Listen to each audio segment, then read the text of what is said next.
पहला रॉकेट, फिर फायर हुआ दूसरा रॉकेट, इसके बाद लॉन्च हुआ तीसरा रॉकेट। हमास के रॉकेट लॉन्च होते हुए इतनी साफ तस्वीरें आप पहली बार देख रहे हैं। एक के बाद एक हमास 10 रॉकेट फायर करता है।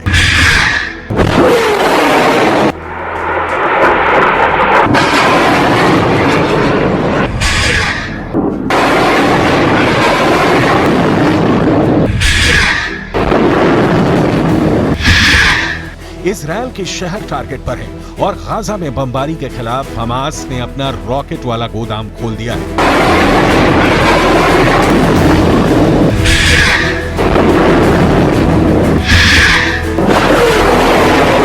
लेकिन ऐसे हमलों और गाजा पर बमबारी जारी रखने के बीच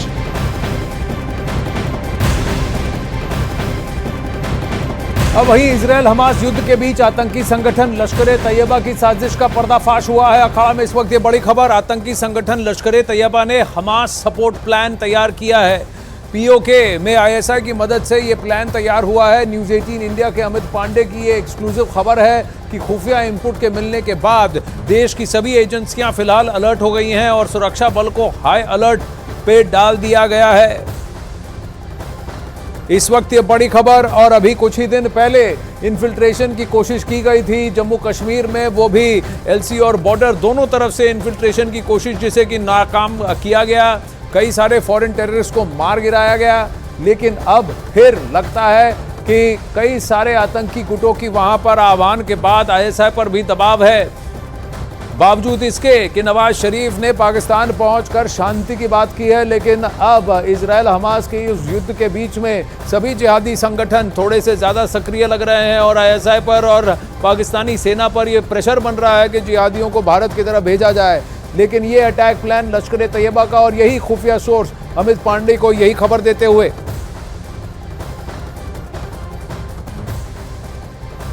फिलहाल वापस फोकस करते हैं इजरायल हमास युद्ध पर, जहां हमास के लिए हमदर्दी रखने वाले इस लश्कर ने गाजा में आतंकियों की पलटन पहुंचाने के लिए क्या प्लान बनाया है, उसे भी आपको सिलसिलेवार तरीके से समझाते हैं।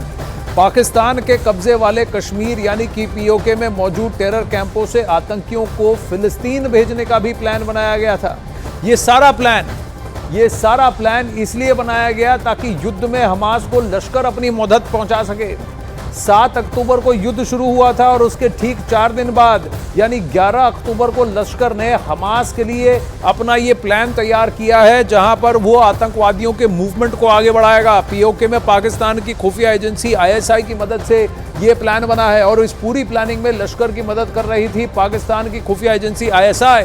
न्यूज 18 इंडिया के पास आतंकियों के रूट मैप की भी डिटेल्स अब सामने आई है। जब पीओके में टेरर कैंपों से आतंकियों की मूवमेंट शुरू हुई तो इसे ट्रैक भी किया गया और फिर पता लगा कि लश्कर के आतंकी अफगानिस्तान और फिर ईरान के रास्ते तुर्की पहुंचे और फिर तुर्की के रास्ते युद्ध के मैदान में उन्होंने उतरने का प्लान बनाया है। हालांकि लश्कर के आतंकी फ्रंट फुट पर युद्ध नहीं लड़ने वाले थे। योजना के मुताबिक वो युद्ध के बीच बैक एंड से हमास का सपोर्ट कर रहे हैं, यानी कि हमास की लॉजिस्टिक मूवमेंट्स और आर्टिलरी सेक्शन को वो मैन करेंगे। ये लश्कर के आतंकी वहां पर मौजूद मदद पहुंचा रहे हैं क्योंकि फ्रंट लाइन में हमास के आतंकी होंगे और बैक एंड पर लश्कर की तरफ से ये अटैक प्लान बनाया गया है। तो एक तरफ यहां भारत की तरफ थोड़ा कूच करने की कोशिश और वहीं जितने जिहादी वहां ट्रेन होके पीओके में वेट कर रहे हैं, घुसपैठ नहीं कर पा रहे हैं, उनको अब रीडायरेक्ट किया जा रहा है हमास की ओर। वहीं इजरायल और लेबनान में मौजूद न्यूज 18 इंडिया की जाबाज टीम मौजूद है, इसलिए इजरायल पर हमास और हिजबुल्लाह के हर हमले की खबर और उस पर इजरायल के जवाबी कार्रवाई की रिपोर्ट सबसे पहले हम आप तक पहुंचा पा रहे हैं। और इन सब के बीच इजरायल के पीएम बेंजामिन नेतन्याहू ने न्यूज 18 के सवालों का जवाब भी दिया है। नेतन्याहू ने युद्ध की योजना पर भी न्यूज 18 के सवाल का जवाब दिया। यूएन में भारत के रुख पर भी नेतन्याहू ने भारत की तारीफ की। From India, I represent Network 18 group in India. My question to you is that how do you see the India's stand on UN resolution? India abstained because in resolution there was no condemnation of terrorism. I think that resolution was deeply flawed, and I was sorry to see that even many of our friends did not insist that there would be a full and powerful condemnation of the horrors that were committed here, that are horrors that no civilized country, including your country and so many others, would tolerate. So I hope that we don't see a repeat of these kinds of resolutions.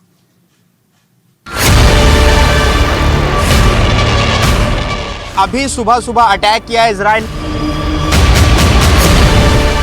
पीछे आप लगातार देख सकते हैं तोप और tank के धमाके की आवाज आ रही है।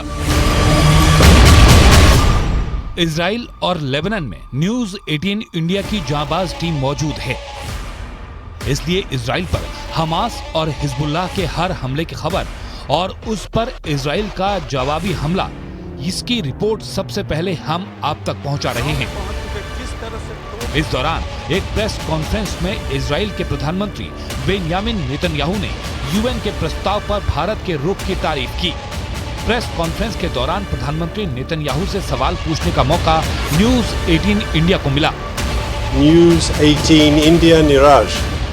प्रधानमंत्री नेतन्याहू ने भी हमारे सवाल को गंभीरता से सुना और तफसील से उसका जवाब दिया। Neeraj from India, I represent Network 18 Group in India. My question to you is that how do you see the India's stand on UN resolution? India abstained because in resolution there was no condemnation of terrorism. I think that resolution was deeply flawed, and I was sorry to see that even many of our friends did not insist that there would be a full and powerful condemnation of the horrors that were committed here, that are horrors that no civilized country, including your country and so many others, would tolerate. So I hope that we don't see a repeat of these kinds of resolutions. संयुक्त राष्ट्र के इस प्रस्ताव से भारत ने दूरी बना ली थी। भारत ने भी इस प्रस्ताव का समर्थन न करने के पीछे सबसे बड़ी वजह आतंकवाद को ही बताया था। इसके साथ ही इजराइल के प्रधानमंत्री बेंयामिन नेतन्याहू ने साफ कर दिया कि इजराइल आतंकवादी संगठन हमास के साथ किसी भी हाल में युद्ध विराम के लिए सहमत नहीं होगा। उन्होंने कहा कि इजराइल लड़ेगा और इस युद्ध में जीतेगा। את חזית הצפון, ואני חוזר ואומר לחיזבאללה, אתם תעשו את טעות חייכם. इसके साथ ही प्रधानमंत्री नेतन्याहू ने हमास पर आरोप लगाते हुए कहा कि हमास ने 33 बच्चों समेत 200 से ज्यादा लोगों को बंधक बनाकर रखा है। हमास फिलिस्तीनियों का इस्तेमाल कर रहा है। इजराइल हमास के साथ युद्ध विराम के लिए सहमत नहीं होगा। ये युद्ध का समय है और इजराइल आतंकी ताकतों के खिलाफ खड़ा रहेगा। इसके साथ ही इजराइल ने एक बार फिर अपना इरादा जता दिया है कि वो हमास का खात्मा किए बिना रुकने वाला नहीं है, भले ही उसके सामने कोई भी देश आकर खड़ा हो जाए। प्रधानमंत्री बेंयामिन नेतन्याहू ने दावा किया कि हमास के खात्मे के लिए इजराइल गाजा पट्टी में बहुत तेजी से आगे बढ़ रहा है। פועלים להרתיע באופן אקטיבי את חזית הצפון, ואני חוזר ואומר לחיזבאללה, אתם תעשו את טעות חייכם. אם תחליטו להתערב באופן מלא במערכה, אתם תספגו מכה שאתם לא יכולים אפילו לדמיין. במקביל אנחנו ממשיכים את המאמצים לשחרר את החטופים, גם במהלך התמרון, והתמרון אפילו מייצר אפשרויות להשיג שחרור, ואנחנו לא נחמיץ אותם. इजराइल का टारगेट है कि गाजा पट्टी से हमास का नामो निशान मिटा देने के बाद वो बर्बाद हो चुकी गाजा पट्टी को फिलिस्तीनी नागरिकों के लिए नए सिरे से खड़ा करेगा और गाजा वासियों को नई व्यवस्था देगा, जिसका कंट्रोल हमास जैसे आतंकी संगठनों के हाथों में कभी नहीं जाएगा।